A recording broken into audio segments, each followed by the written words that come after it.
Yeah. Sure. Can Yep. everybody hear me okay? You got me there, Donna? Yes. All right. Well, welcome everybody. Thanks for joining us this evening. This is a kind of a first time doing this via Zoom, but looking forward to it. And like Donna mentioned, we'll have some time for questions at the end, but if you have something throughout the presentation, feel free to maybe put it in the chat. I don't know if Donna, if you can maybe monitor the chat or feel free to kind of speak up if you need to as well. But today, basically, well, like Donna mentioned, we're going to be looking at multiple chapters here. So I hope everybody has seen the copy of the 4th edition of the new ISA study guide.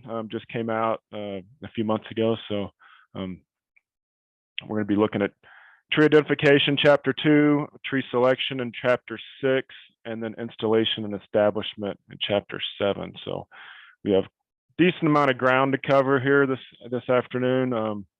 So hopefully I don't go too fast, but feel free to stop me if you need to. So why is tree ID so important?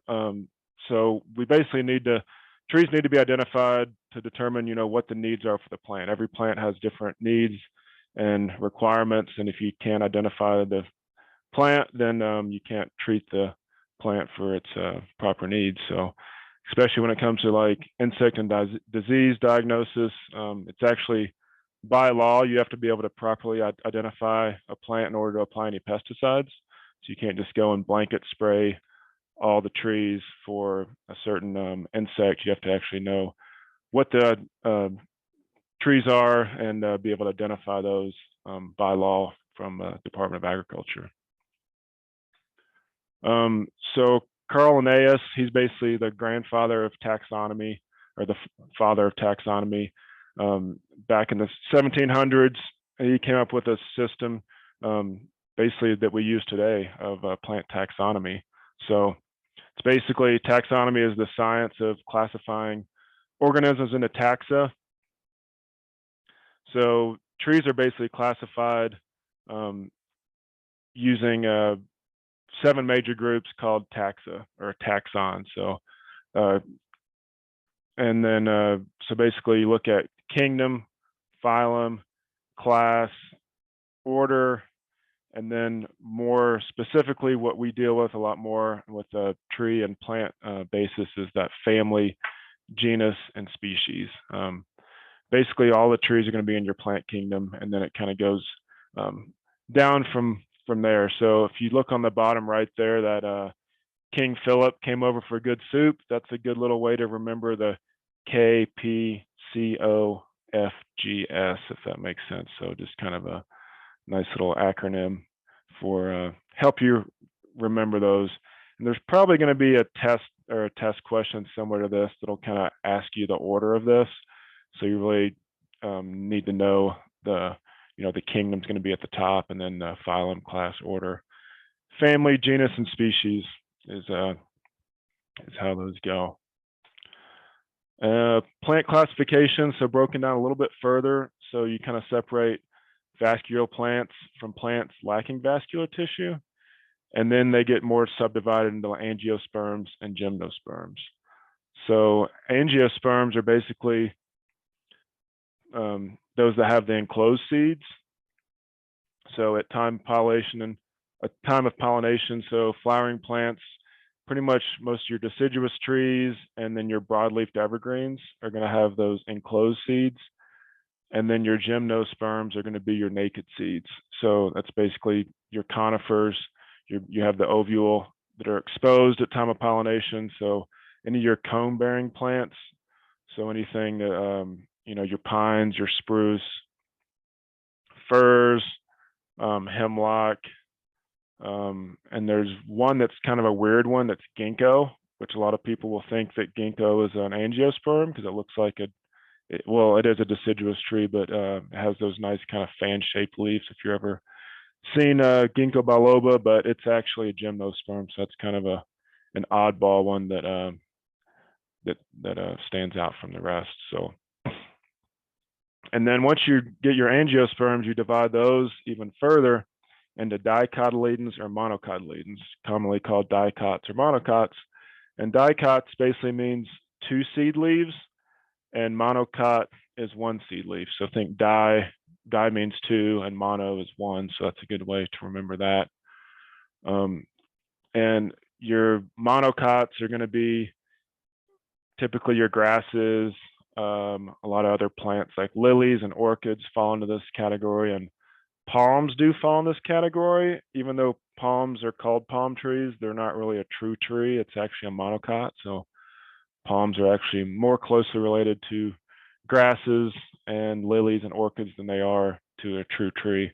They do not have a vascular cambium that trees do. So, and then dicots will basically have your 2 seed leaves or 2 cotyledons, pretty much all your broadleaf trees, except for the conifers that we mentioned earlier, and the banana and palms, which a banana tree is not technically a tree either. It's another one that is more closely related to grasses. And then they're kind of divided into orders and then families based on common characteristics. So typically your flower and fruit types are how plants and trees are classified. So you might have, like this picture here, we have an American beech on the left and then an English oak on the right. So those are both in the Fagaceae family, even though they really don't look that similar. I mean, yeah, they're both deciduous trees, but you know, a beech tree, the leaves really don't look very much like an oak leaf. But if you look at their flower and their fruit, that's really where they have those common characteristics. And then lastly, we have the genus and the specific epithet or the species. So together these form the species of the tree. So anything that if you're ordering trees out of a nursery catalog or picking out anything from, even at Home Depot, it'll have, the genus and species of the plant, or at least it should. So that's, and the genus is going to be basically close related plants. So like all your maples, for instance, are going to be the genus Acer. All your oaks are going to be the genus Quercus. That way, no matter where you are, if you see Quercus, you know you're dealing with some sort of oak species, whether it be a live oak that's growing down in Florida, or a Gamble oak that's grown in the foothills of the Rocky Mountains. They're all going to have that Quercus as their genus. And then the specific epithet or species that more closely identifies the tree. So like a Quercus alba would be a white oak, versus a Quercus rubra would be a red oak. And yeah, so identifying plants, with similar characteristics, trees within the same family, they're susceptible to the same diseases. So a big one that we're dealing with here on the Front Range of Colorado, and it's been kind of widespread through the Midwest and the whole eastern half of the United States, is emerald ash borer. So that's one that, it doesn't get any plant. Well, there's one that's a kind of a one-off, but pretty much anything in the ash family with the genus Fraxinus is susceptible to emerald ash borer. So your black ash, your green ash, your white ash. There's some, a plant called mountain ash, which is not technically an ash, so it does not get emerald ash borer. It just has a similar common name. So that's another good reason to know your Latin names and how to distinguish those.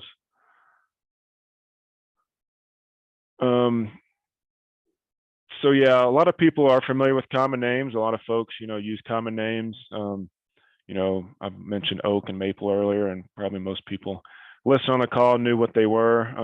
But sometimes, with the Latin names, they can be a little bit more challenging, and it's learning a different language, so to speak, because basically all the scientific names are going to have a Latin characteristic. It is Latin. So, but a good thing about the Latin names is that there's only one Latin name for a plant. Carpinus carolinea. That's I've always called it the American hornbeam, but it's also called musclewood. I've heard it called ironwood.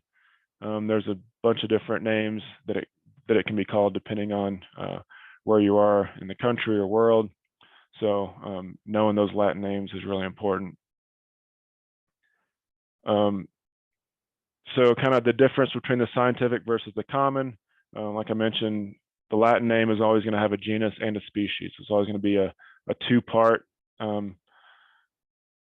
word for the most part, or until we get into cultivars and other things that we'll talk about just a little bit. But so you look at like Gleditsia tricanthos, that's what we know as honey locust. And that would be our thorned honey locust. If we're doing a thornless honey locust, then it's Gleditsia tricanthos variety inermis. And then Quercus rubra would be a red oak, and Fraxinus americana is your white ash. So those three on the top, you know, the genus and species, there's really, you could go over to somewhere in Europe where they might not even speak English, and you could say Quercus rubra and they would be able to know what you're talking about, versus you say red oak, they might look at you with a funny lens. So then writing the scientific names, the family is always going to be capitalized, and it usually ends in ACA, so A-C-E-A-E. That's one thing unique about Latin, is you have to pronounce all the vowels. So lots of times they put a lot of vowels in a row or at the end of things, so you have to pronounce each vowel, which is kind of unique. And then genuses will always be capitalized and underlined or italicized, but not both. So if it's underlined, so if you're writing it usually handwritten, you can't really write italicized. I guess some people can, but so you underline it typically if it's handwritten, but if you're typing it up on the computer, italicized is the most common. And then your specific epithet is always lowercase, and it's either underlined or italicized as well. So you never really capitalize the species, only the genus. So like an example there, Hippocastanaceae, that's going to be the family. That's the horse chestnut family. And then Aesculus hippocastanum would be the Latin name. And then further kind of breaking down, you get into some other kind of anomalies here. Hybrids, you always have an X.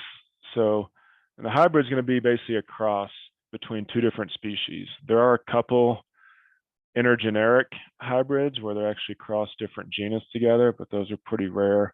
The species hybrid are much more common. So if you see that X in between the genus and the species, that means that it's going to be a hybrid of two different species.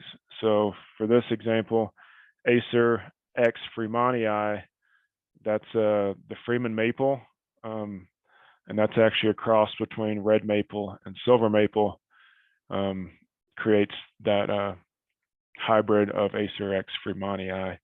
So, and then sometimes you'll even see there'll be cultivars of hybrids as well, like a common Freeman cultivar is Autumn Blaze. That's one that's actually one that we don't really encourage planting, at least in my part of the country here, but it's very, very widely distributed, and it does perform very well in some parts of the country. And then subspecies. So this is naturally occurring, closely related, but with a little bit distinct difference. So maybe like so Acer saccharum subspecies nigrum, this is the black maple, so it's very, very close to sugar maple, but there's just a little bit of a difference to where it can have its own subspecies. I think some taxonomists even give this one its own species sometimes, but taxonomists like to change the rules on us sometimes. And then the forma or form, so this is similar to subspecies, but differences are less obvious, maybe like a flower cover or flower color, or, you know, the levels of cold hardiness. You might have, you know, kind of more of a northern variety that performs a little bit better in different soils, or, you know, a little bit better with the cold winters. And that would be a different form.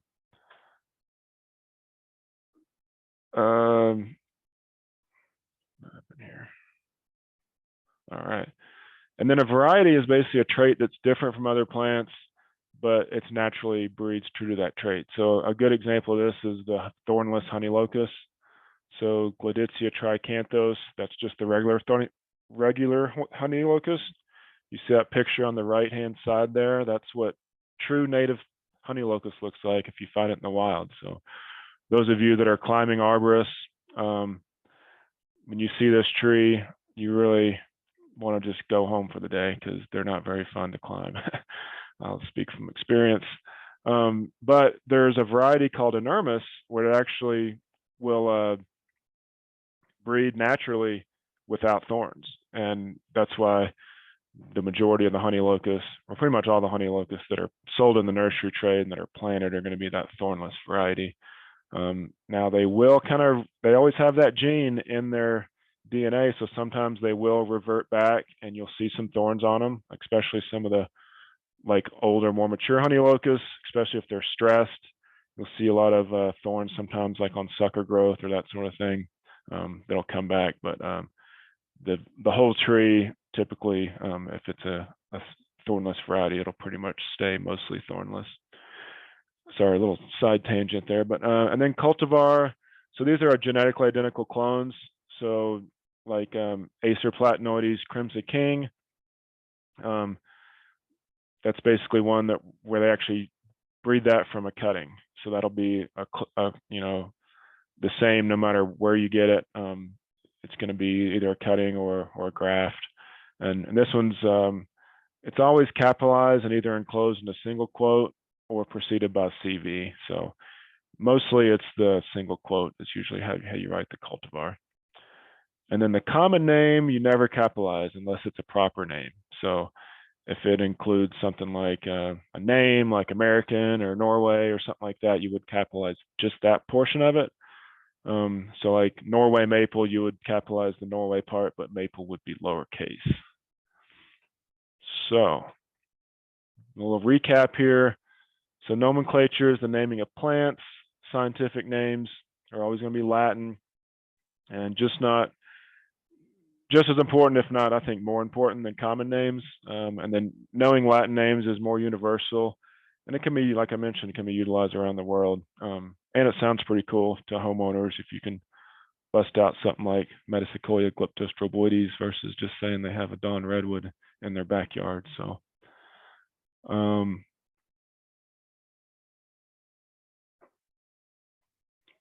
let's see here. So principles of identification.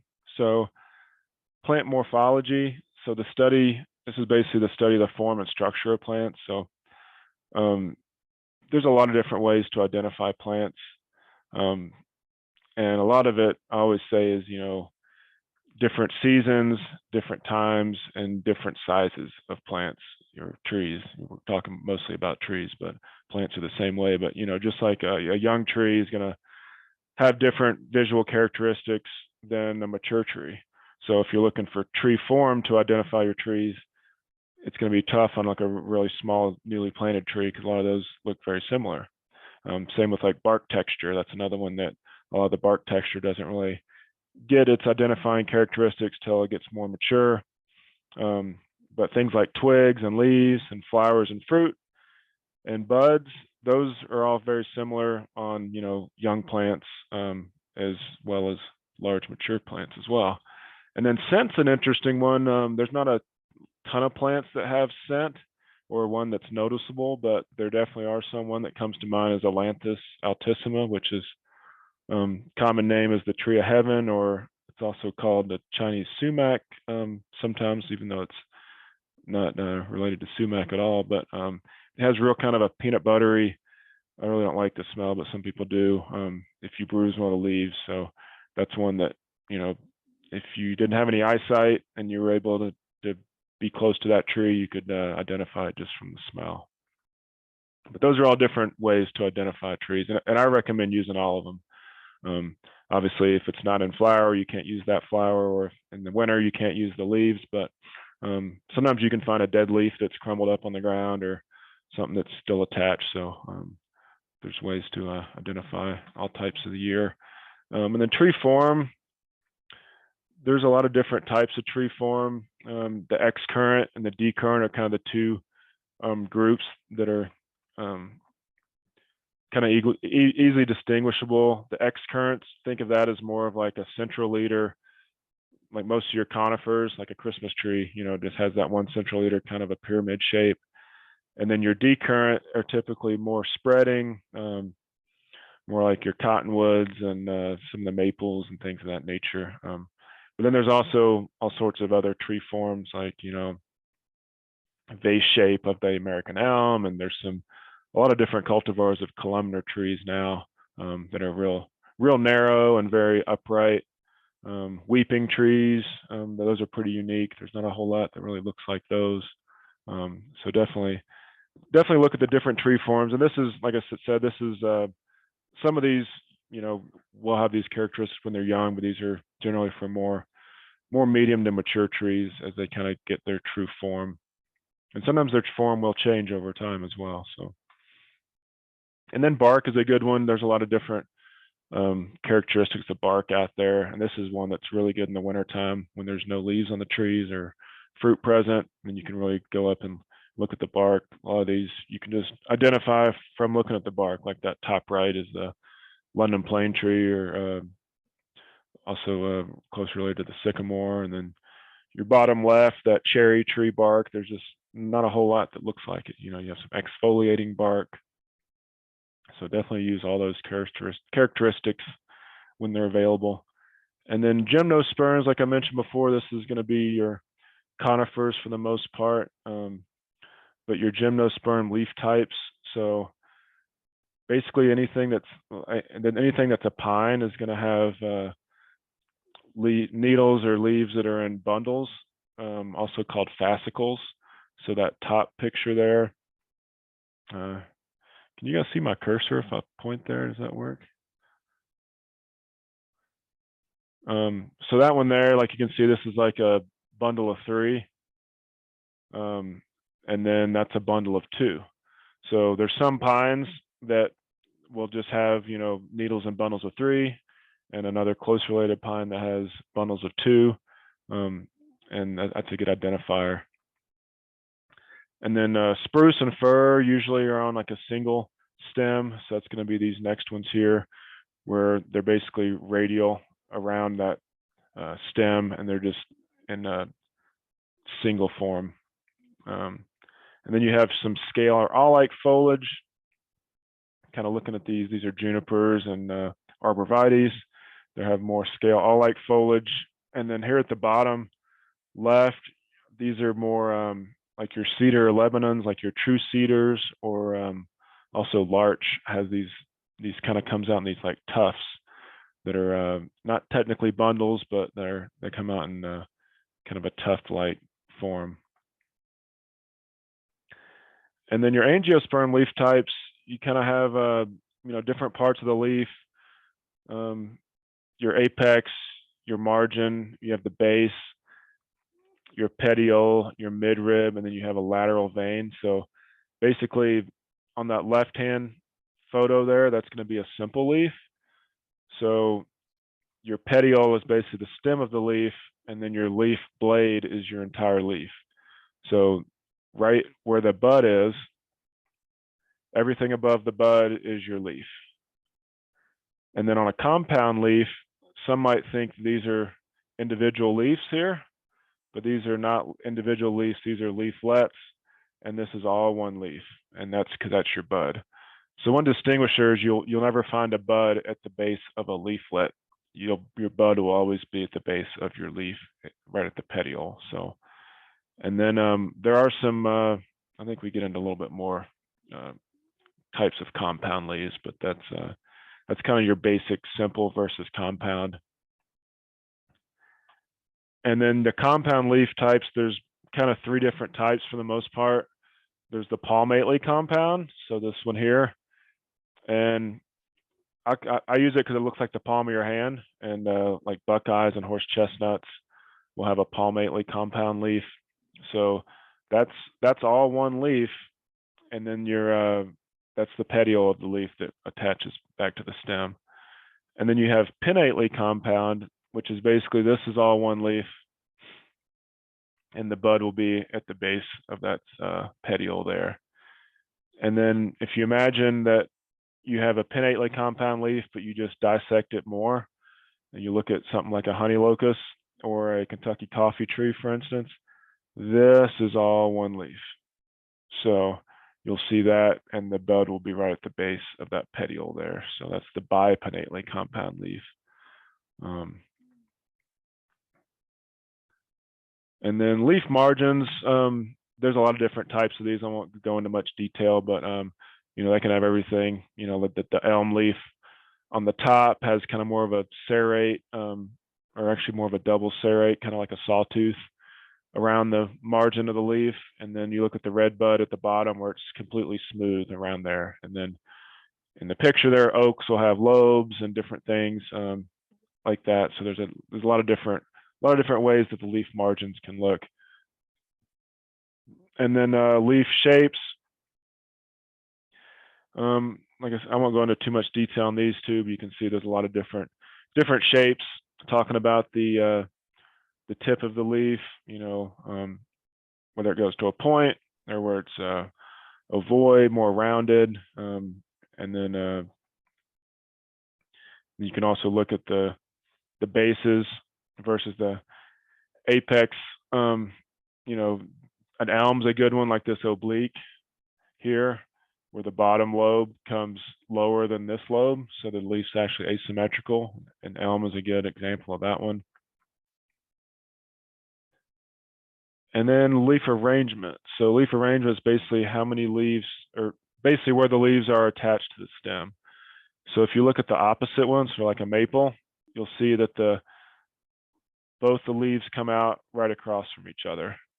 A bud here, a bud there, and that's the main stem. And then alternate, it's kind of every other one. So you'll see a leaf on this side, and then a leaf on that side, and vice versa, so on and so forth. There is one that's called subopposite or subalternate, where it's kind of in between the two, but you don't see that a lot. Buckthorn is one that might have that every now and then. And then you have whorled, which there's not a lot that are really whorled. Catalpa is probably the most common one that you'll see, that will have, it looks almost opposite, but you'll have three leaves coming out, sometimes even more than three coming out from one node. So basically a node is where the leaf attaches to the stem there. And then there's all different types of buds as well. Learning these is really good, especially in the wintertime when there's no leaves on the trees, and you can even look at the buds. You can also look at the bud scars too. Like a lot of the scars are a good identifier. So even if the bud's not quite there and formed yet, you can look at the scar and help identify it that way as well. And then bud arrangement. Bud arrangement's usually tied to leaf arrangement, especially with the opposite and alternate thing. You can really see the two buds coming across here on opposite, and then the alternate, it's like every other one. Whorl, this is actually an oak bud, but it has whorled bud arrangement, but it would have alternate leaf arrangement. So it just kind of shows you that there's a kind of a cluster of buds right at the tip there, versus you look on your maple and you just see just the one singular bud at the end. So that's a good identifier. If you want to get your pruners out and look at the inside of some of the stems, this is usually done on young wood. You wouldn't take like a 2-inch diameter stem and try to look for the pith really, but 1 and 2 year old growth, you can look at some of the cross sections of piths and see, is it hollow, is it chambered like a black walnut, or does it have star shape? So there's a lot of different kind of ways to identify trees, and pith isn't one that's used all the time, but it's definitely one to pull out and have in your toolbox. So I'm just going to go through this pretty quickly. These are just some of the common deciduous. So we'll go through some deciduous trees, and then we'll go through some conifer trees. I'm not going to spend a lot of time on them just because on the test years ago, they used to actually identify the certain trees, but now they ask more general questions. So whether or not you're taking the ISA certified arborist test in Florida, or if you're taking it in Nebraska, you know, all the questions will be the same. So it used to be kind of region specific, and they would ask, you know, about certain trees, and you're like, well, if I'm in Florida, I don't know what the heck that thing is. So I'm just going to go through these kind of quickly, but just want to give you guys a little bit of overview. And these are kind of the urban Rocky Mountains. So these would be trees that you'd see in the Denver metro area along the Front Range. Also, a lot of these trees you see on the western slope, probably in Nebraska and other areas of the country as well, since most of the trees we have here are planted anyway, so they're not really native. So we'll start with the opposite arrangement. So white ash, that's that one has the pinnately compound leaves. So you can see that's all one leaf there. And these are susceptible to emerald ash borer, so we're not really planting these anymore, but there's an awful lot of them around, and they're pretty nice trees, other than their insect they get. And then green ash is another common ash. This one has pinnately compound leaves as well. Opposite branching. All ash will have the opposite. You can see the buds are opposite there. It has a pretty unique fruit, so that's a good identifier there, especially in the fall when you have some of that fruit that's still set. Ohio buckeye. This is one that has the the palmately compound leaf, so that's all one leaf there, and it's got a pretty unique terminal bud. Flowers are pretty identifiable as well, and the fruit, it's got a pretty substantial fruit with a nice spiny husk. Horse chestnut is another common one, very common to Ohio buckeye. It has a big shiny bud though, other than that kind of dull. And this one on the horse chestnut, it's real sticky too, so that's a good identifier in the wintertime. Norway maple is a pretty common maple. That one, it's another one that has opposite arrangement, and it has these winged samaras, or called a schizocarp. Also, that when we were kids, we kind of called them helicopters. They'd fall from the sky. Sugar maple, another common maple, not quite as common out here, but definitely on the eastern United States, you see a lot of sugar maples. It's got a really sharp, pointy bud. That's a good identifier. The Norway maple has the rounded bud. See, it's a lot more rounded. It looks like it's a point, but it's actually pretty dull to the fingertip when you hit on it. This one, if you hit it with your finger, you definitely know that it's pretty sharp and pointy. Silver maple, probably the most common maple out in the Front Range of Colorado. It's got even more of a kind of a rounded bud that tends to swell very early in the spring, sometimes in February. Red maple, this one has those reddish buds. That's a pretty good identifier there. So maples for me, I mean, you know, the leaves all look a little bit different, but the buds for me, I can really hone in and identify them pretty easily just by the buds. And then we'll go through a few of the alternate arrangement. So honey locust, we mentioned this one earlier. The true native honey locust does have those thorns, and it will have these seed pods. But there are a lot of cultivars that don't have the seed pods. So a lot of the landscape ones you'll see that won't have those. Kentucky coffee tree, this is another. This is a bipinnately compound leaf. Same with the honey locust. That's all one leaf right there. It does have these, they're both legumes, so it has that legume or pea-type fruit. And these do have male and female trees. So if you want the fruit, then you'll want a female tree. Otherwise, male tree will have fruitless. Narrowleaf cottonwood, these are very common. You know, they're one of our largest trees, narrowleaf in the plains cottonwood. That's the plains cottonwood. You see those buds are very pointy as well. They don't really look like the maple bud, but they have that nice sharp point, and that real kind of deltoid shape leaf. And the cotton that everybody loves when it's blowing around, clogging up your air conditioning vents. Bur oak. This is a pretty common oak tree on the Front Range. Has pretty unique fruit. This is a good time to look at oaks when the acorns are set. That could be a real good identifier because the leaves can look very similar on different trees, especially between like swamp white and bur oak are pretty common. Swamp white has kind of a silvery underside of the leaf and then a green top, so that's really a good identifier there. And the acorns look quite a bit different than the bur oak. They're not nearly as, they don't have that cap that goes all the way down.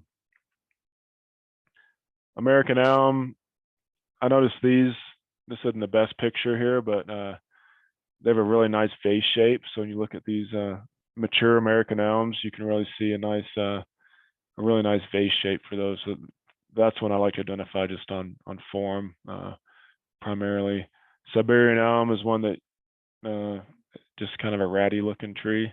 Sorry if anybody's a Siberian elm fan, but we don't appreciate them as much here. But really nice little buds though. If you look at the the buds when they start to pop, they look quite a bit different than American elm. They're really rounded and have kind of unique feature. Sycamore and London plane, these are two that are you'll probably see more London planes planted out nowadays versus the older ones might be sycamores, but they have that really unique bark, and their leaf kind of looks like a maple leaf, but these are going to be alternate arrangements, so it's not a maple because maples are always going to be opposite. And there's that bark on the London plane on like a younger stem. Looks really almost like camouflage. They're pretty cool. So some of the common conifers, we'll go through these as well. Blue spruce, that's the Colorado state tree. Have that kind of that bluish tinge to the needles, but you can also see them green. These are this bottom right hand photo. You'll see some more blue and then some that are more green. They're all still Colorado blue spruce. They just have a lot of the blue is bred into a lot of the cultivars these days because people really like that blue color. So, but they have single needles. It's kind of formed like a match. It feels like a matchstick if you roll it in your fingertips. Has kind of four sides to the needle. Bristlecone pine. This is one of the native pine trees, Rocky Mountain region.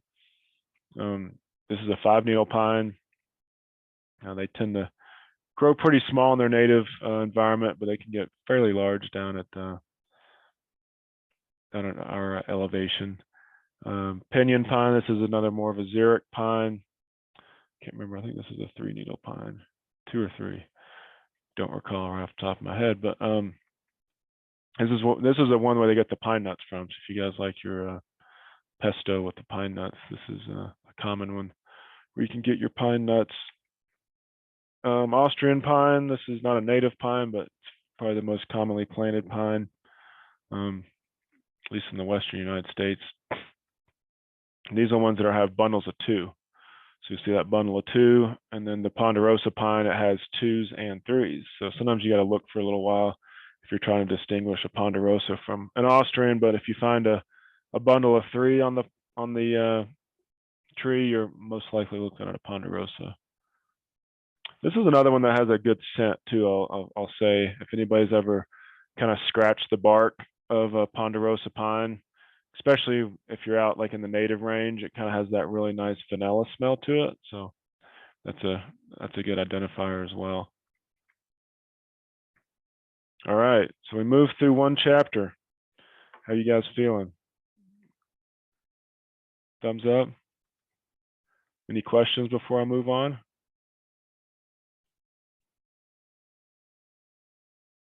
Oh, good. The pinyon is the 2-bundle needle pine. Okay, good. Thanks, Donna.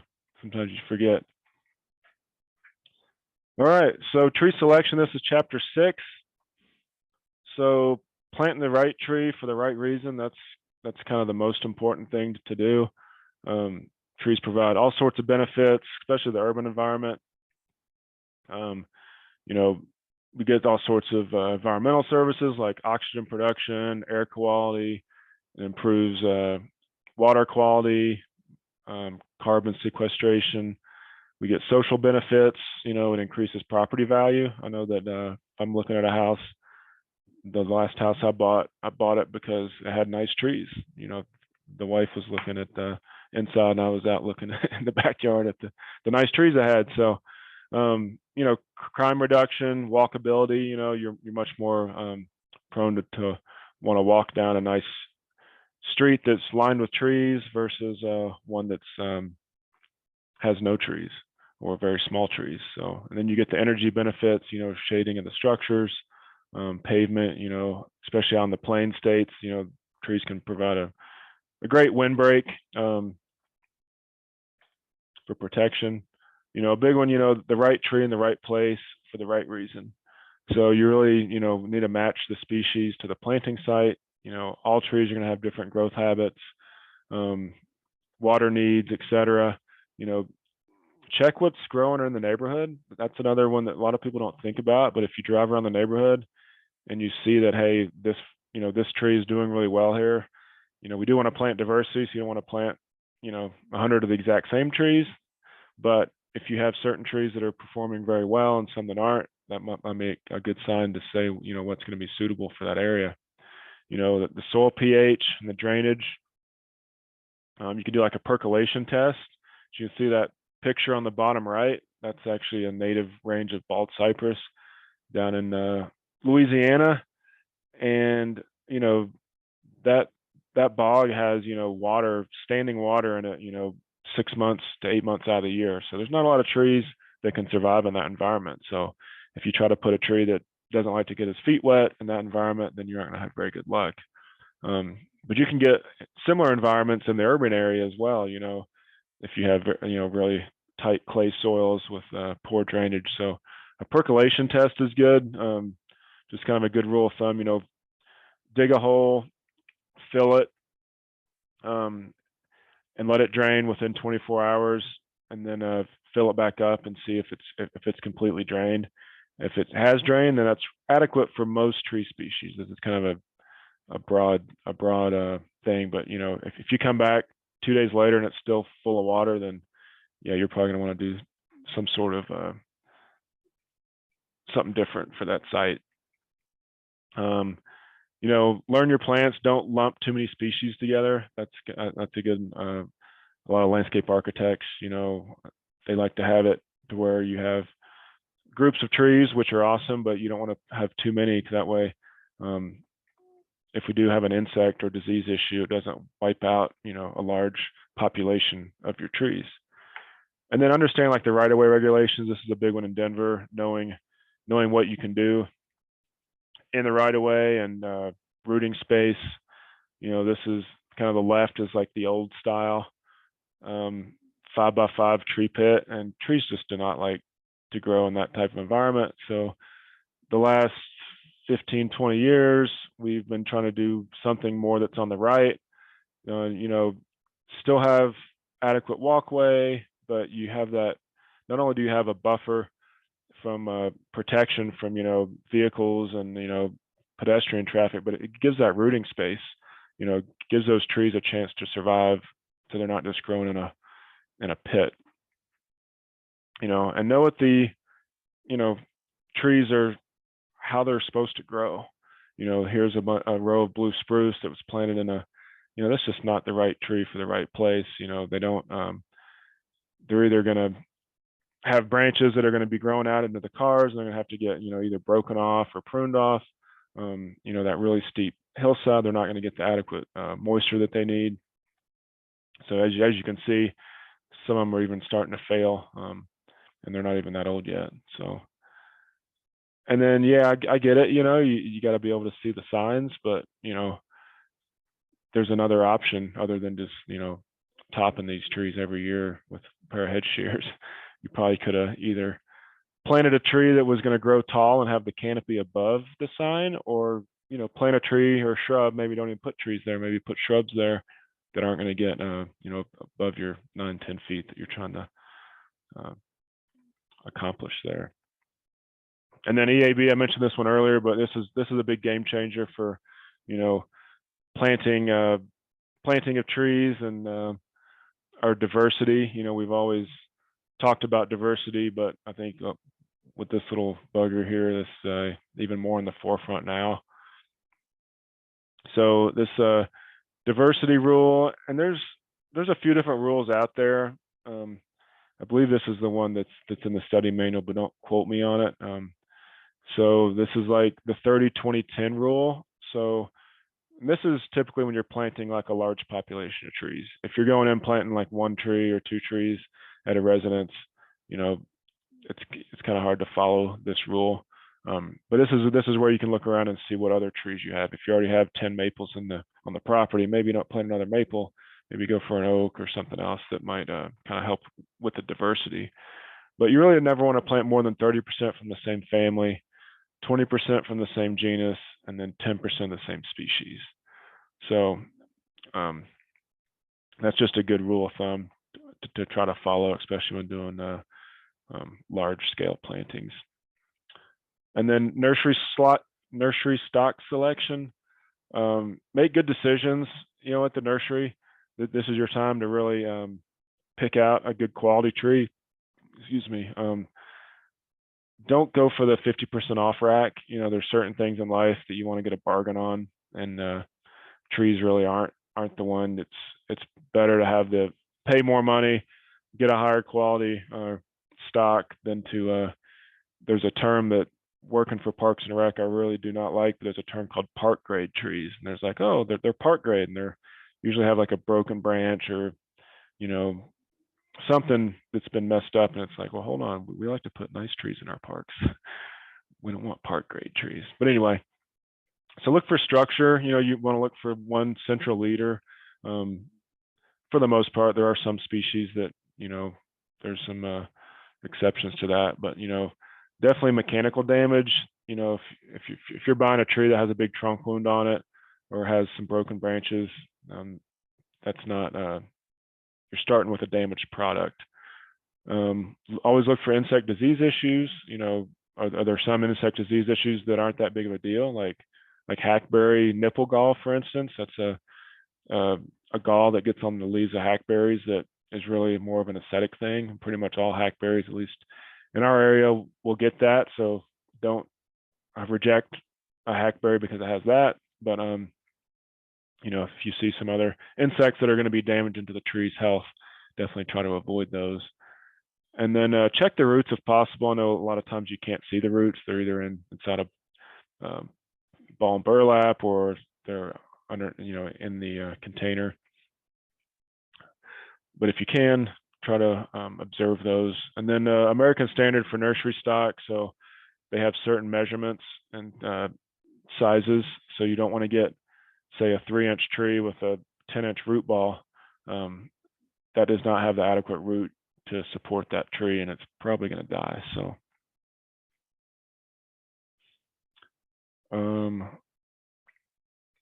24 inches deep or wide. Oh, I saw that. 24 inches wide. So it's just basically a wide hole. When he was asking about, Dixon was asking about the percolation test there.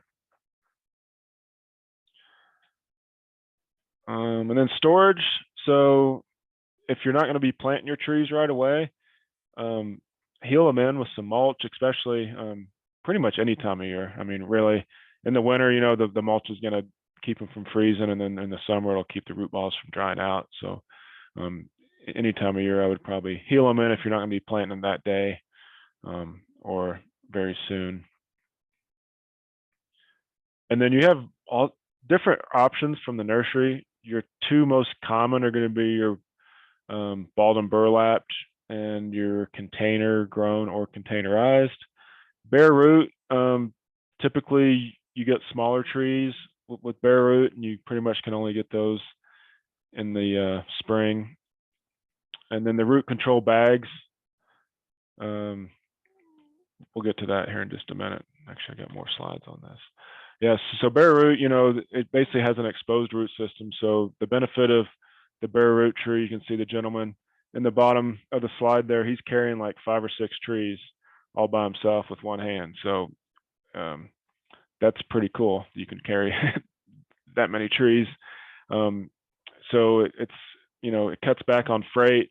can be less expensive. You know, you can actually see the roots, so you can prune roots off that might be troublesome, and you can kind of redirect if you see any girdling roots or something like that. You can see the health. You really want to plant it when it's dormant, so you want to plant them in the early spring, and you want to keep them cold. You see the bare rootstock lots of times with some of the like Arbor Day seedling giveaways, just because they're easy to pass out. You'll see them with, I think Denver Digs might do some bare root trees and trees across Colorado. But the thing is, you got to plant them fast. So, you know, with homeowners and stuff, it's not something you want to just buy and then take home and set on your back patio and kind of forget about it for a few days, because that tree will probably die. Most of the trees do require staking because they just don't have that root ball, you know, to hold them down. Unless they're really small, they probably won't require staking. But and then containerized. So containerized are basically you have container grown, which are actually grown in the container, and then containerized are basically grown either bare root prior, or they're grown in the field and then moved to a container. So lots of times if you'll see like a conifer, say you buy a blue spruce that's in a container, usually it has a balled and burlap inside that container. It's just in the container for convenience of moving around and that sort of thing. But most of the containers, you know, will need the containers removed. There are some that will degrade, but most of them are plastic containers. You can plant them year round, even though I don't recommend planting in the heat of the summer or in the dead of the winter. But the good thing about it, you have 100% of the root system. So if it's container grown, you're looking at that root system and you have all the root system there, which means you can do a little bit of pruning and not damage that tree too much. They're light, they're easy to, they're easy to move. You can, one person lots of times can move a container grown tree versus like the balled and burlap, which we'll talk about in a second. Those are quite a bit more difficult. But the big inhibitor I see to containers are the girdling roots, circling roots. So that's one that lots of times you can't find until you actually pull the soil substrate away from the tree. But you look at these roots and they're going to be problematic down the way. They'll usually cause a girdling root, and they'll girdle the trunk. So you can see this one was planted too deep, as you can see in the picture, but it also has those circling roots. So what happens is the roots will continue to get bigger, the trunk will continue to get bigger, and something's got to give. And let me tell you, it's always going to be the roots that win. Roots are stronger than the below ground is going to be stronger than your above ground. And what you'll see is this, with the whole tree, and it might not be tomorrow, it'll be, years down the road, usually when you have like a wind event or something like that, and the whole tree will just topple over. And you'll see kind of a pencil point where the roots were just wrapping around, just choking that trunk out, and it finally gave, resulting in failure. And you want, the containerized trees, you want it to be well rooted. So you want to be able to pull it out of the pot, and you don't want it to fall apart. The one on the right, you pull apart and everything falls off. It's like, yeah, it probably should stay in that container for a little bit longer. But you look on the one on the left, it doesn't really have girdling roots. It has those fibrous roots on the outside, which is good. So that's what you want to see. Then balled and burlap trees. One thing about balled and burlap trees is you lose about up to 90%. So usually between 70 and 90% of the absorbing roots are going to be lost when you harvest that tree. So you got to think that tree is grown in the field, and those roots are growing way out, way past the drip line of the canopy. And when you harvest it, you can't get a 6-foot root ball for a 2-inch tree. It's just not practical. So you end up sacrificing a lot of the roots. So they have to be you really have to handle the balled and burlap pretty carefully. And you really don't want to prune any roots unless you absolutely have to, if you find a girdling root or something like that. But and then the larger ones, you have treated versus natural burlap. You really want to remove the top and upper sides portions of the burlap, and you want to remove all the twine and rope around the trunk. That's the biggest one. A lot of people say, I was planting the basket that killed the tree. Well, the basket usually doesn't kill the tree. It can be damaging. There's a lot of kind of a controversial, a lot of different thoughts on that, but we all know, we can all agree upon that the twine wrapped around the trunk will kill that tree. It will basically girdle the tree, just like we saw in the previous slide.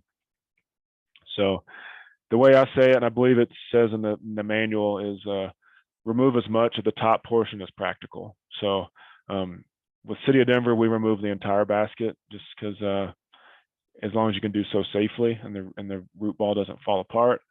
It really, a big reason also is if you have to go and ever remove that tree, say 10 years down the road, it dies for whatever reason, and you're in there with a stump grinder and you found the wire basket, that's not very, very pleasant. But at least that top portion, because that's what's going to actually girdle the roots. The roots will grow through the bottom, but I still like to remove it personally. So this is a picture of, some pretty large harvested trees with that wire basket. So you got to think, once you get that tree set in the hole, you want to remove as much as possible. And that's a tree. See, I mean, the roots will grow through the wire basket. I mean, it's not pretty. And out in Colorado, they don't really disintegrate as fast as they do in other parts of the country with more moisture and more acidic soils. But tree roots will kind of find a way to grow. But what they won't do is you won't be able to get rid of that twine.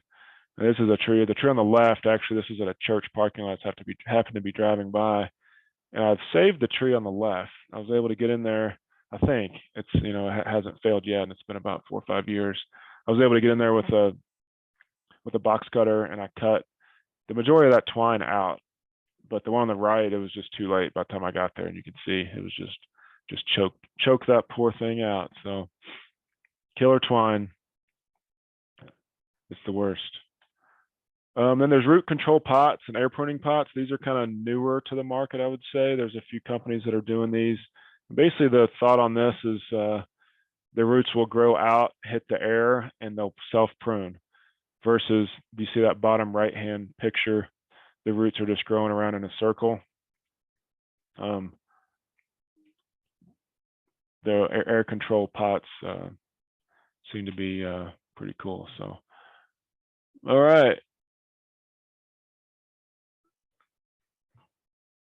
Now we're going to talk about tree establishment and installation. So planting hole, so you need to have it 2 to 3 times as wide, even wider in like heavily compacted clay sites. And you want like a nice saucer shaped hole. So you want it to be wider at the surface and kind of come down. If you see that picture in the bottom right, that's a good looking hole. So you don't want it to look like these real, straight up and down walls on the side. You want a nice saucer shaped hole. And basically what that does is it encourages the roots to grow up towards the surface where they like to be. Roots really don't grow straight down like people think, like a taproot. The majority of the roots are going to be in that top 1 to 3 feet of soil. I've even heard about 18 inches is 18 inches up is the majority of the roots. So, and you want to plant 2 to 3 inches higher than grade. And then in compacted soils, that really kind of helps the roots to get that oxygen, because if you plant right at grade, then they have a lesser chance of survival. And the root ball should never be lower than the grade. The biggest mistake when planting trees, and I see it every day, all the time, is they get planted too deep. And and once you plant them too deep, it's very difficult to raise the tree back to the correct height, especially after it's been watered and all that sort of thing. So don't plant them too deep. This isn't in the guidebook, but these are called chaining pins. Surveyors use them.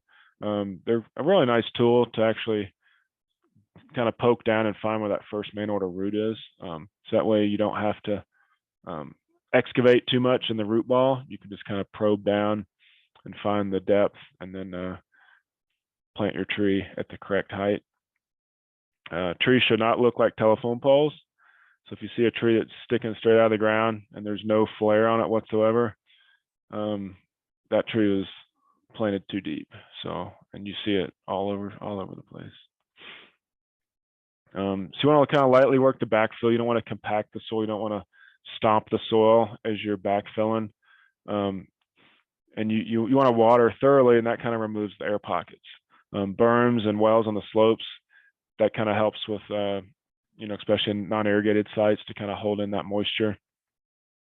And you want to remove at least the top portion of the wire basket and the majority of the burlap. So you can see in this picture here, they're kind of leaving that bottom portion of burlap.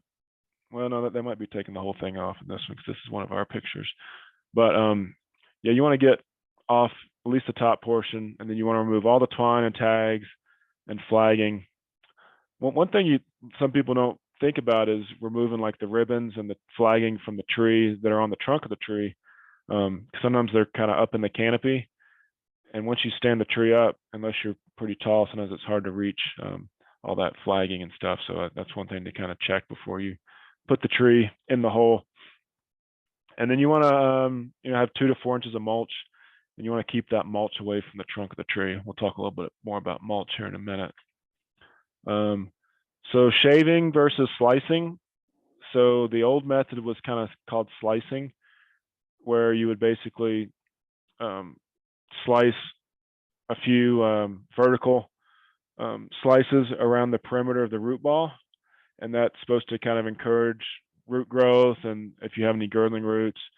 But Dr. Gilman down at University of Florida years ago did a bunch of studies with this, and he actually found out that shaving the outside of the root ball is better, because once you shave off all those circling roots, all the roots that you left are actually pointing out radially from the root ball. They're not continuing to follow in that same circular pattern. So you really want to use like a sharp spade, like a king of spades or something like that, or even like a pruning saw. I wouldn't use your pruning saw that you use to prune branches with, because they get pretty dull once you put them in the soil. But something you just want just that outer layer. And a lot of people will think, oh no, you're cutting all the roots off. Well, this is for a container grown tree. So you're actually, you're starting with 100% of the root system. So if you prune off 10%, you still have 90% of the root system, versus look at a ball and burlap tree when you're starting with 10 to 15 to 20% of the root system. So you definitely don't want to use this method on a ball and burlap, because you probably will kill the tree. But on a container grown tree, it's just fine to do a little root pruning at planting. And then like details and specs, pretty much most municipalities will have a planting detail. This one might be a little blurry, so don't feel like you have to read every word there. But this is just an example of the one we have with City of Denver. It's detailed. It tells you, the left side is a conifer and the right side is a deciduous tree, and it has the tree wrap and the stakes and all that sort of thing. So that way, when you have someone plant trees for you, you have something that they can follow, a nice spec and a detail, so they can plant the trees right for you. There's no questions. But even with this detail, we give it to all sorts of different contractors, and it's you'd be amazed at what you'd see out there. It's like, well, you just look at the detail. Transplanting. So the best time to transplant is going to be early spring or fall. Sometimes different species like to be transplanted different times a year. And you can improve the transplanting survival with root pruning. You kind of have to know in advance. Like, I wouldn't go through and root prune the day before. That's not going to do much good, but you could do maybe 6, 8, maybe a year before, so you actually root prune inside of where you're going to be digging the hole. So that way you'll have a lot of nice new fibrous roots that are going to grow out, and then you'll have those when you do your transplant. You want to tie up the lower branches, or if there's some that are not flexible and you can't tie them up, you can prune them off. Otherwise, you don't want to do a ton of pruning. And then you want to kind of just look at the diameter based on caliper to determine what size root ball you're going to need. So 10 to 12 inches of root ball for every 1 inch trunk caliper. So if you look like an 8-inch diameter tree, this is caliper, this is not DBH, this is, so caliper is measured at, depending on the size, but between 4 inches and 12 inches above grade, it's going to need an 80 to a 96-inch diameter root ball. So an 8-inch caliper tree, you're going to need a pretty good size spade, or some good folks that want to do some good hand digging for you. You want to have clean cuts on the roots. So if you're not using a tree spade, or even if you are, sometimes they don't cut them as clean as we might like. But if you see any torn roots or anything like that, you want to prune those. Palms, I didn't see anybody from palm regions here, but they do talk about palms in the ISA book, so I wanted to cover those here. But they can be transplanted with a much smaller root systems because they rely on the water stored in the trunk to survive that root loss. So they have so much water stored, and you got to think they're not really a true tree. They're a grass. So you'll see palms planted with tiny root balls, and you're like, how in the world is that surviving? It's like, well, they have all that water reserve stored. So, but they do require staking because, as you can see, with a palm, there's not a lot of root system to hold them. That's why you'll see them. They use it like 2x4s lots of times with those that I've seen. So versus our traditional wire staking methods that we use. So yeah, mechanical tree spade is probably the most common method of transplanting.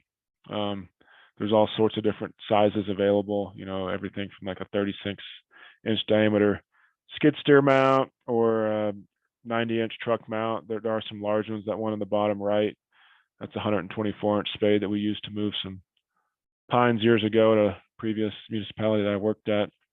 And they're still looking pretty good to this day. So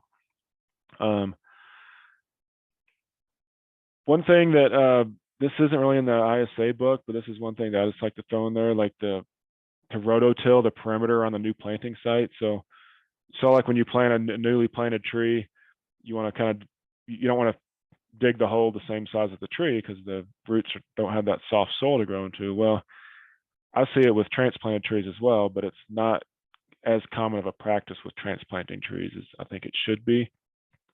So what I like to do is transplant the tree, and then once it's in its new location, you take a rototiller and you don't disturb the root ball. It's just on the outside of the root ball. So, and you do a few passes, you know, as deep as you can, you know, 6 to 8 inches deep with a rototiller.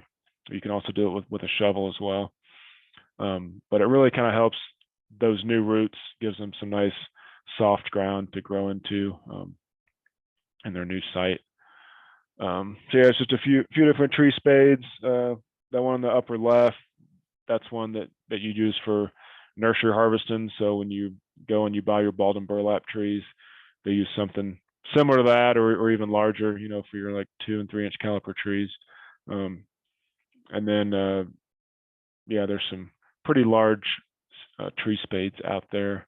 So you can, and then back in the day at City Park, before they really had tree spades, this is, I'm not sure the whole history on why they had to move this tree, but this is American elm, I believe they moved, which is pretty cool that back then, instead of just cutting the tree down and planting a new tree, back in 1914, they decided that, hey, you know, we can transplant this tree. And I need to go look and see if this tree's still there.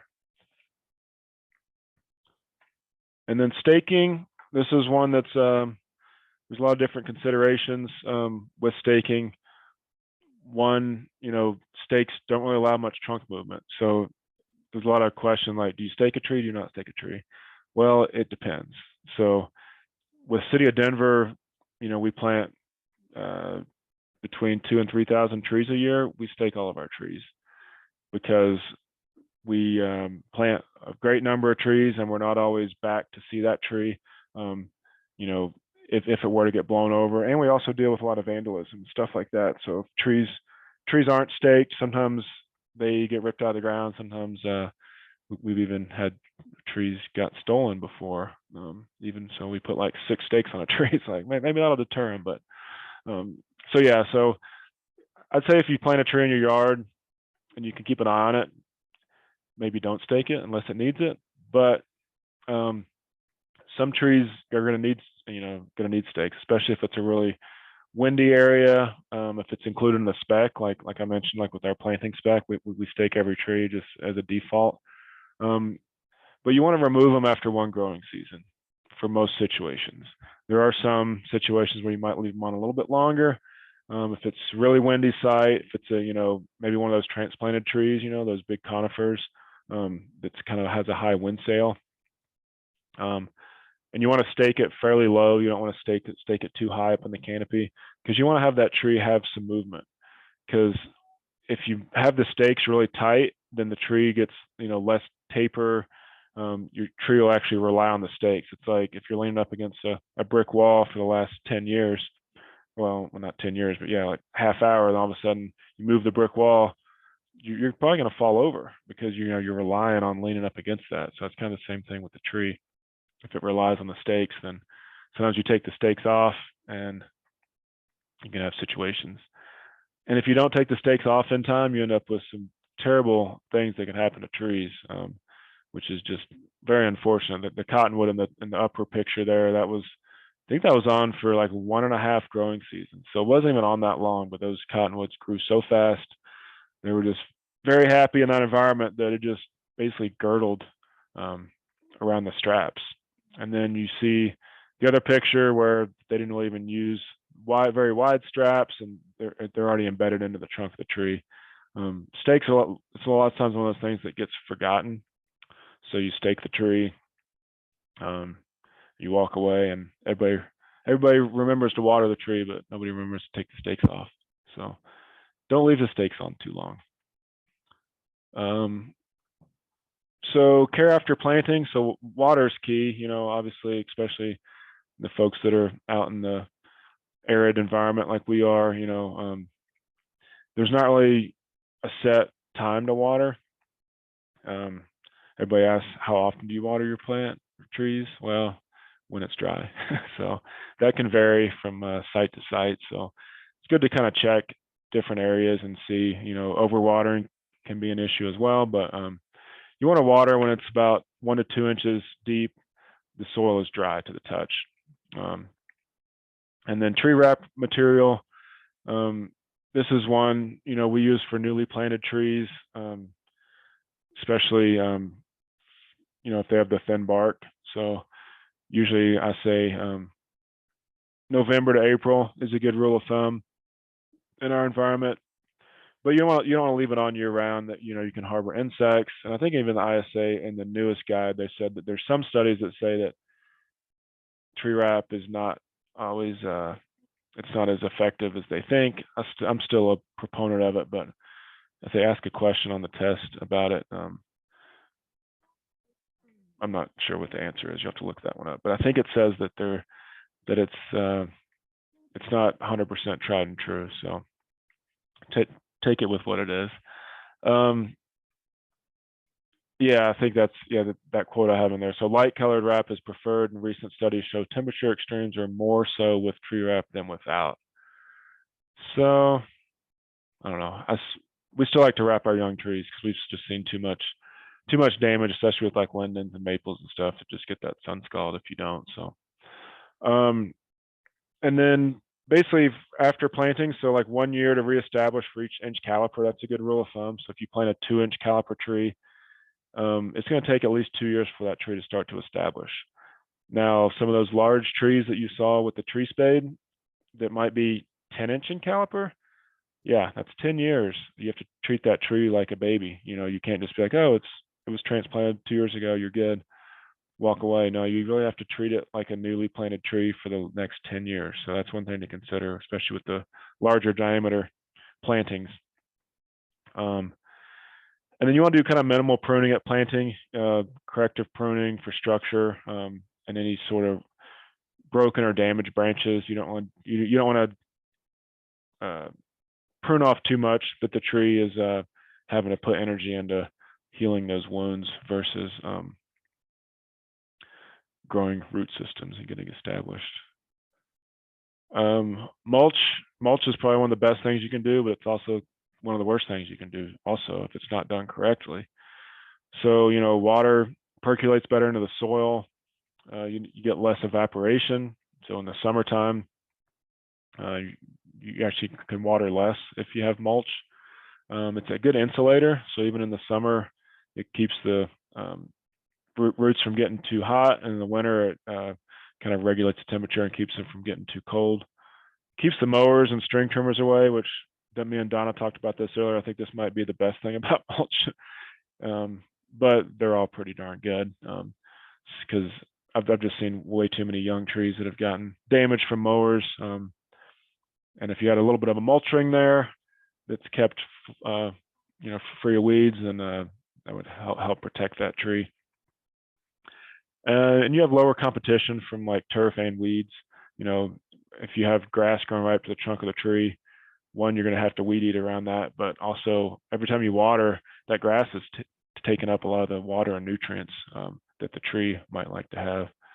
And there's been studies that have shown there's more roots and more fibrous, thicker root mass under a mulched bed than there is like under a turf or under bare soil or under pavement or any other substrate. And it's you're basically mimicking what you'd see in the forest. I mean, the forest, the leaves drop, they decompose, trees die, they decompose, and you have that organic decaying matter with this, and it's got really good nutrients. So you're getting those nutrients from the decaying mulch.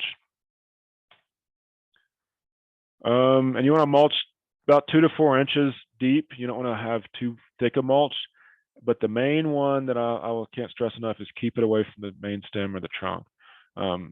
So you don't want it piled up against the trunk. That does all sorts of bad things for the tree. And then the wider, the better. I mean, people ask, how big a mulch ring should I have? With a newly planted tree, I'd say you at least need to mulch all of the disturbed site. So if you're digging your hole 3 to 4 times or 2 to 3 times as wide as the root ball, so you have a 30-inch diameter root ball, so you have a 90-inch diameter disturbed area, then I'd mulch that entire area.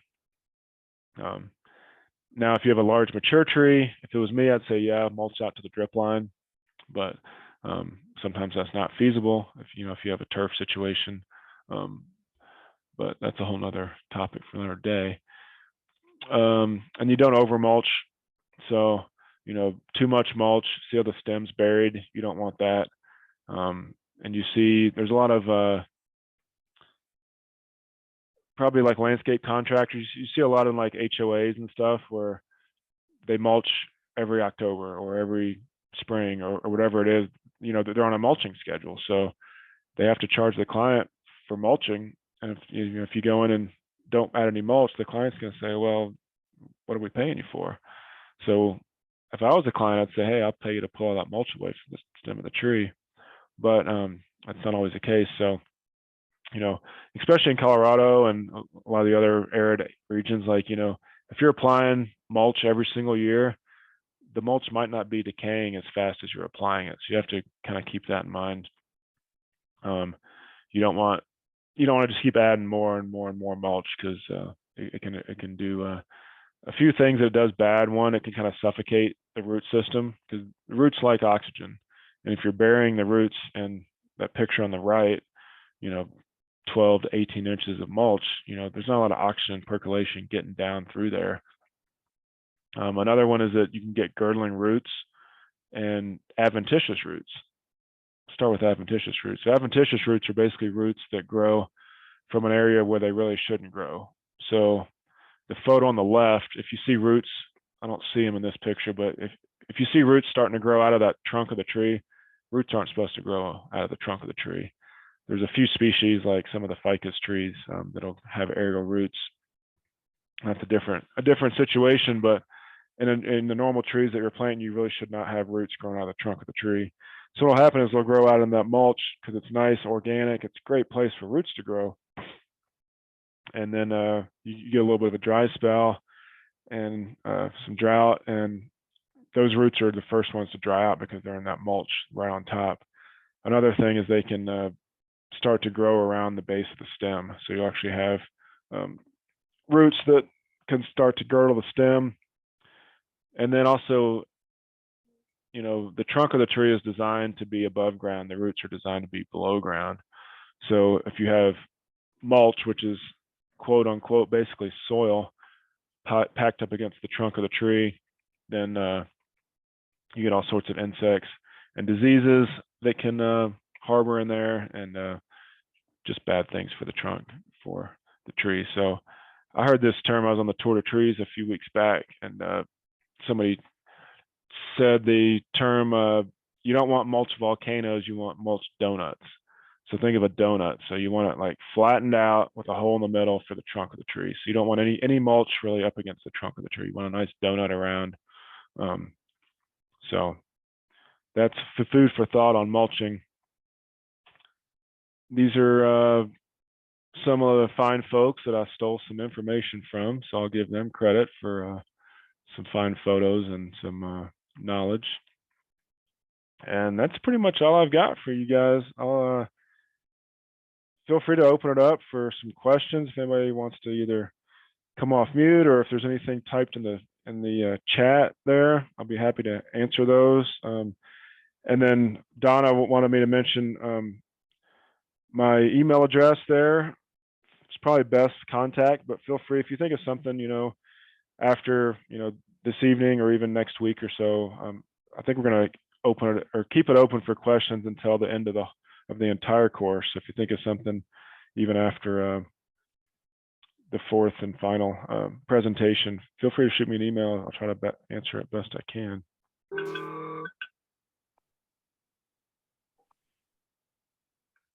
Did somebody have something? I thought I heard somebody.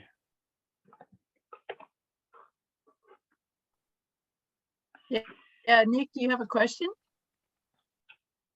No, I didn't. Sorry. Okay, and are there any questions out there then? Okay, well, first of all, I want to just, Ben mentioned that he's available by email. So as you go through, you're studying for a quiz, or if you just have a question, you can give Ben a contact throughout this whole course. He won't be here next week. And then Kelly, with the ISA Rocky Mountain chapter, is recording this. She should have that out within a day or two. She said it's pretty easy just to send a link to everyone if you want to review it. And I'd just like to give a big shout out to Ben for coming out and sharing his knowledge with all of us. And that's just hugely appreciated. And I also want to thank all you guys. So give yourself a pat on the back, okay? We made it through the first 3 chapters. So, that's huge. And, just keep reading, and we'll see you next Tuesday. And, just plug forward. Another City of Denver Forester is going to share the chapters that we have for next time.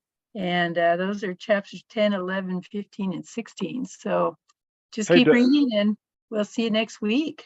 Hey, Donna, looks like someone has a question. Good things. You have your hand raised? Yeah, Ben, this is Nathan. I was just curious if you would share that planting detail sheet you had there. We got a few guys that could probably use to look at something like that. Sure. Yeah, I can. Donna, you want me to send it to you, and then you can send it out to folks, or? Yeah, why don't you get it over to me and CC Kelly, and we'll shoot it out there perhaps with the recording, so you can use that. Perfect. Hey, and Ben, I just wanted to comment too, there's that sometimes with the containerized balled and burlapped in the basket, sometimes I'll cut the bottom of the basket, just, the bottom, like what would lay on the ground. And then when I lay it in the holes, if you have the hole wide enough, it might be easier to chop off all of it. And then you just take it off like a jacket. So sometimes I do it like that. If you feel like you can remove the bottom of the wire basket without it, if it's sandy or something, you'll know that too. Of course, the burlap should hold it a bit, but that's what we do. And then we could still lay it in the hole and cut the sides. So yeah, that's our technique as well, Donna. That's a good method. Yeah. So, but anyway, just remember the mulch, the donut, not the volcano. All right. Madeline, did you have a question? Yeah, thanks, Ben. Sure. I was wondering, so you said that the test is no longer region specific. I was wondering if you or anyone else had any sense of like how between like the West and the East and then like maybe the South and other regions, like how much of the content or the tree identification or some of those questions are like split up regionally? Like if it focuses more on one region or if it's kind of evenly split, and how much of that is about like palm trees that some of us might not know? Yeah, I think like I haven't seen the actual new test, so I can't speak specifically, but what I've kind of heard is that it's a lot more on like knowing like that maples are opposite branching structure versus like an oak. So like a sample question, and I think it's in the new edition, like you know, what tree would be, you know, have opposite branching structure, and it would give you like a multiple choice of 4-1, you know, maple, oak, linden, and honey locust or something, and you put maple. So it's kind of more of a broad tree identification, and then just knowing the different characteristics of those of what the different, you know, I'm not sure how much honestly is about palms. I think if you know that palms are a monocot and that they're not a true tree, that sort of thing, I think that's pretty good, but I don't think it has any like a lot of identification on that. Yeah, the old ISA test, it used to be where they'd have actual trees and twigs, and they bring them in, have samples, picture the tree. And me and Donna were talking. I took mine about it's almost 20 years ago now, and I took it in the wintertime. And it was just twigs, but it also had pictures of the tree and pictures of the leaf and like a picture of fall color. So it kind of gave some different things. But yeah, it's just yeah, they're trying to generalize it more now, so that way no matter where you're taking it. And it's International Society of Arboriculture, so I mean, you know, they might be taking, I think it's the same test, Donnie, correct me if I'm wrong, even over in Japan or Europe or whatever as well. So Yeah, it's the same book. And yeah. they said, I would just kind of pay attention sometimes when you're in the readings, it will have the scientific name of something like the crepe myrtle or something. And sometimes there's a question that has 4 species and they'll ask you which one is opposite branching or something. And so you sort of, I would pay attention to some of the plant material that they mention in the study guide. Yeah, and kind of knowing the difference with the I think like with the genus and species, like knowing like that what's capitalized, what's not. I think a lot of that will probably be in there, just so that you know how the nomenclature is written. So that's pretty important. Oh, and there was a question. Let's see. Oh, it's just me. Okay, never mind. Well, you guys, you've been troopers. It's toward the end of the day, but it's early in the week. So hopefully this works out. And looking forward to seeing most of you next week. And if you have any questions between then, now and then on anything, just give me a holler too, if it's in regard to logistics and, you know, if you didn't receive the link or something like that. And we did have a few folks, you know, if you can't sign in with your name, that's helpful because Kelly was kind of tracking attendance. So we're just keeping an eye on things. But thanks so much. And anything else, Ben? Just thank you to you. I'm glad to be here and glad to be able to hopefully help you folks out. If you're taking the exam soon, then good luck on the exam. Hopefully these courses will be of benefit to you. Okay, well, thanks all. Thanks, everybody. Thanks for hosting, Ben. Absolutely. Thank you. Thank you. Thanks.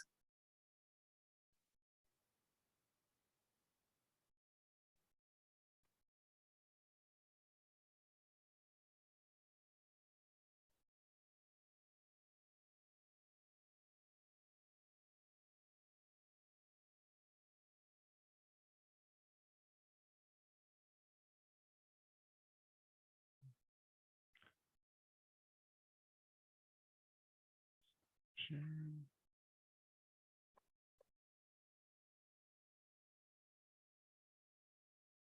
well, I'll go ahead and shut her down, but just thanks, Ben. It's super. Yeah.